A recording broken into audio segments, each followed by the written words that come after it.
G'day viewers, Grazer from Grazer's Freshwater Fishing. And today we're going to do something a little bit different. I've had quite a few comments and questions over the last few weeks just regarding my boat and motor package. So I thought I'd take the opportunity just to produce a short video. Decided to go with a 420 Explorer Trophy, one from a budget, but two, just a real good versatile boat, ideal for all sorts of techniques, good stable boats. I went the additional option, got the heavier trailer, which is the believe the 1038 skid brake trailer, which is the Quintrex trailer. Really good versatile trailer in a sense, nice and heavy duty, can carry a bit of weight, but also the fact that it's really good for launching the boat and being able to drive the boat on being a heavier boat. So I've gone with the fighter hull. Find it a really good option. Nice stable boat when standing on casting decks. I've got the Yamaha F50 motor. I'm extremely happy with it. Really good solid motor, gets me up in the plane, gets this size boat, even with a few people in the boat, up nice and quick. It's currently done, I think, about 30 hours, so really happy with it so far. Went with the Transom Step, so really good for either having a dip in the river while you're out fishing, but also for sort of jumping in the boat after having a bath in the river. Without getting mud all over your feet. So I went with the side console on my boat. Bit of a personal preference thing. Like the idea of being able to control the boat from with the steering wheel. Also the additional features of the glove box, being able to position the fish finder. But one of the things I've really noticed is just how much protection that console gives you, especially if there's a bit of spray coming off the water or even with a cold wind coming across the boat. A few of the features, it's got the traditional land gauges, which I'll sort of run you through in a minute. I've got an Elite FS7, which I just fits perfectly on the boat there. I think it's actually big enough, especially sitting in this position. I went and put a GM radio, which has got the speakers located at the front of the boat with the aerial positioned just next to the console, which is in a really good position out of the way. Great stereo, really good quality sound, really good reception out on the water, picking up radio signals. But great feature of being able to Bluetooth with your phone, which is absolutely ideal. So I've got with the switches, I've got the one with the bulge pump. I've got under gunnel lighting in the boat, and also one for the nav lights. One of the other great features of the 420 Explorer Trophy is the casting deck at the front. Currently, from the front of the boat to the ledge, you're roughly sitting on about 1.2 meters. Used it quite a bit now. Some really good, plenty of room to sort of be standing up there, or two blokes standing up there flicking lures. I've gone with the Minn Kota Terrova Riptide, which is a 55-pound thrust. It's just been ample. Really good, solid motor with the spot lock, with the traditional features of the Minn Kota. I've put a little rail blaze traveling mount, which is really good for securing that motor when traveling, just with the Anderson plug hooked up, which is really easy to sort of disconnect and connect when traveling or using the motor. With the front, I have an Elite FS9, which I've got hooked up to my Active Target. I've done a couple of separate videos on the setup, which I'll put in the links in below. So if you're interested in how I went about setting it up, yeah, get in and have a look at the videos.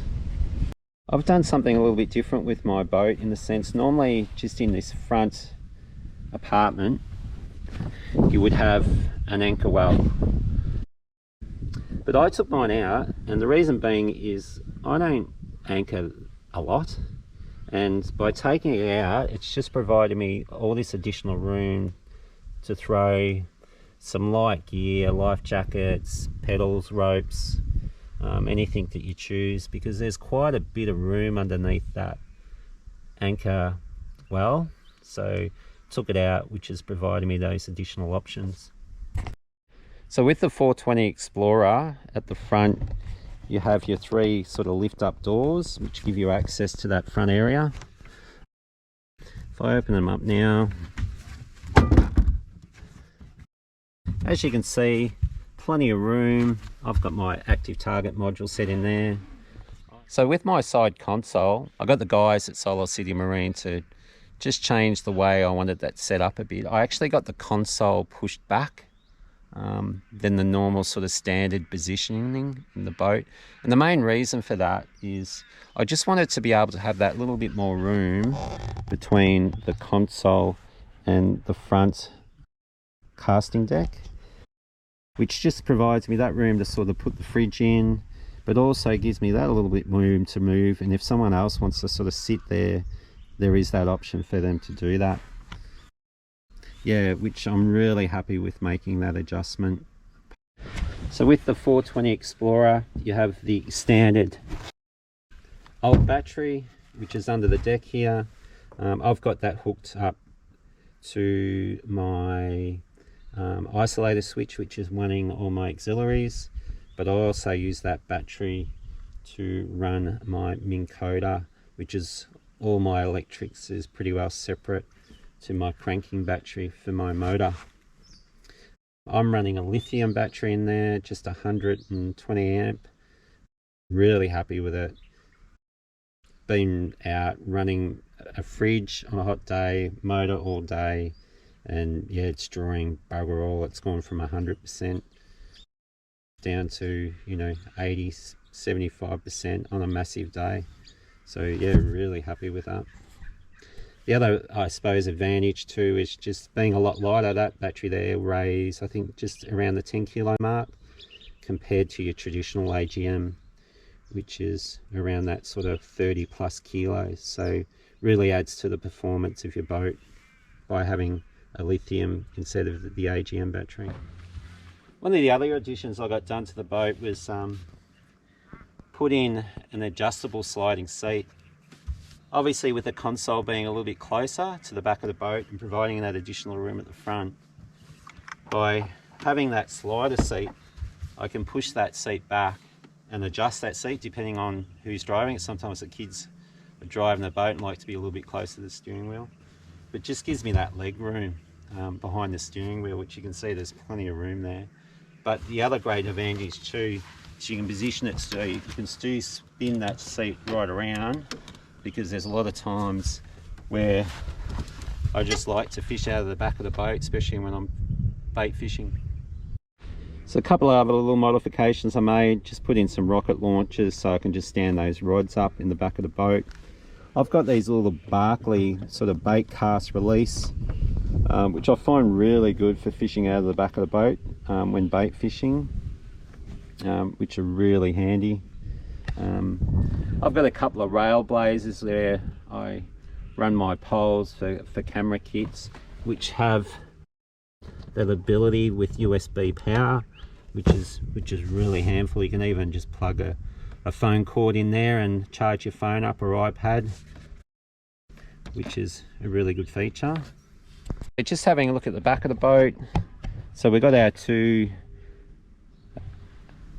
casting deck on the back here, but the great thing is just the room that's provided underneath. So just in here, got a fair bit of sort of safety gear in here, all my tackle boxes, lures, leaders, torches, paddles, fire extinguisher, heaps of room in there, which is really surprised me actually when I first picked up the boat. So really happy with that. And if we look across to the other side, I have just a bag in there with some gear, and that's where the fuel tank sits, which still provides you with the option of putting some additional gear in there. I actually run underneath to the side there, not sure whether you can see it, but I run, that's where the crank battery is underneath, but also I've got a spare little 5-litre jerry can full with juice if it ever needs to get me out of trouble. So yeah, heaps of room, heaps of storage, which I'm really happy about with this setup. Okay, so the next step is let's get it out the water and give you a bit of an idea how it handles.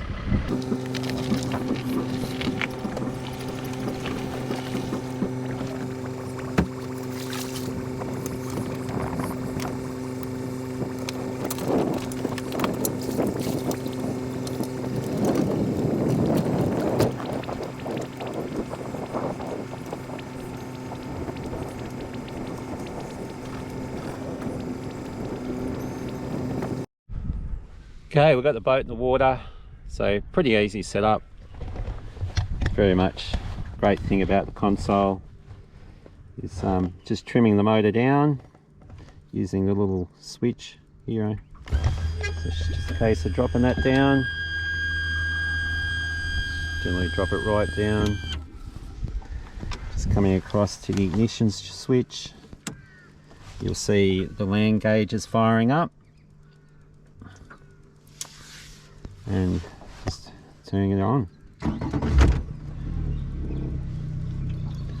Beautiful. So for the sake of the video today, I've just got my finder set up on gauge.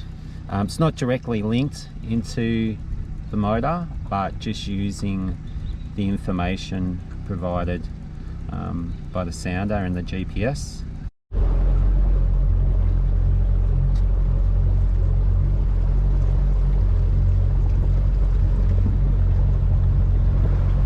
So it's always good just to give the motor a bit of time to warm up, and obviously being around the shore, just taking our time.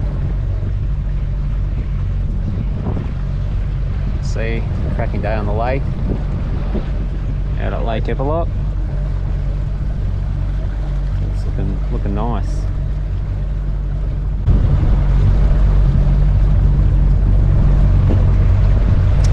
As you can see on our land gauges, we have our revs, we have our hours.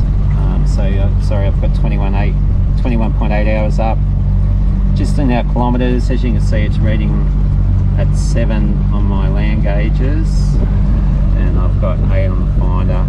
It's got the option of the total Ks that you've ran since you've reset it, so I'm just going to reset that now just by pushing that set mode button.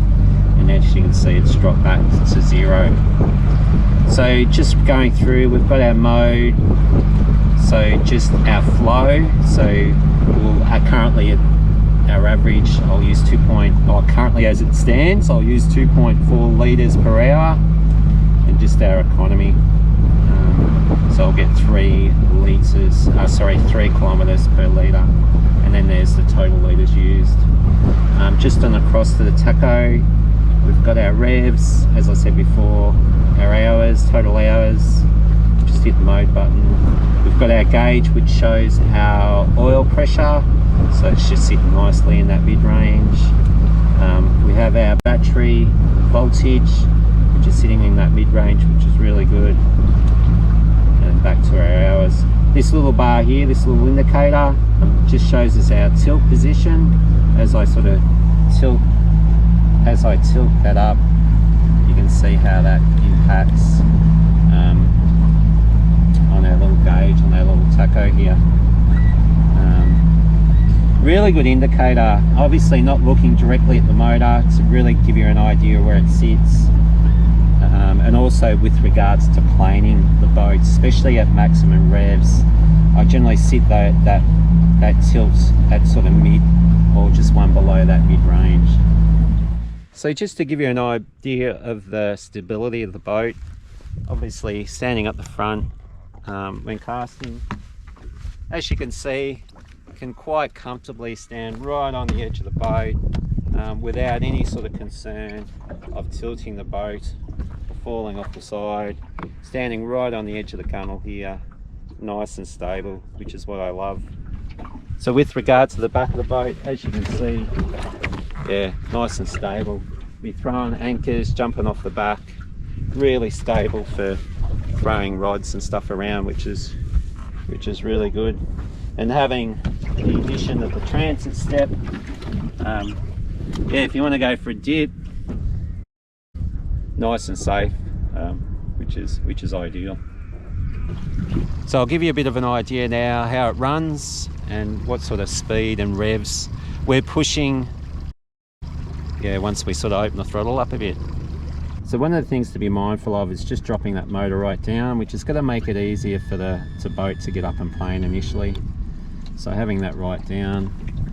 So if we get up and plane this, very easy to get up and plane.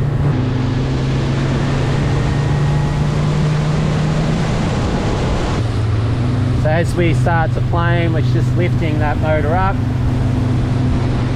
So we're hitting 37,000 revs there, pushing that 28 kilometers.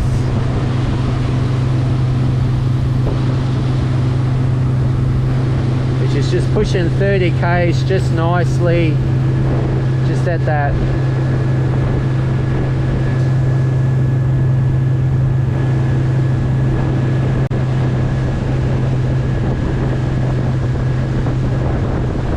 I'll open it up a bit now.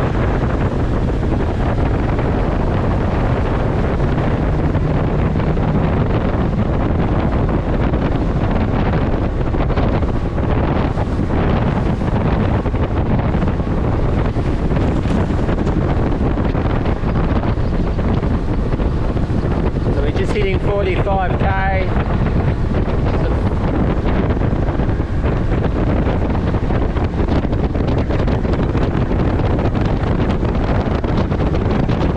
Just running beautifully.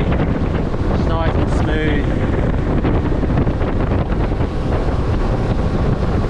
As you can see on the gauges.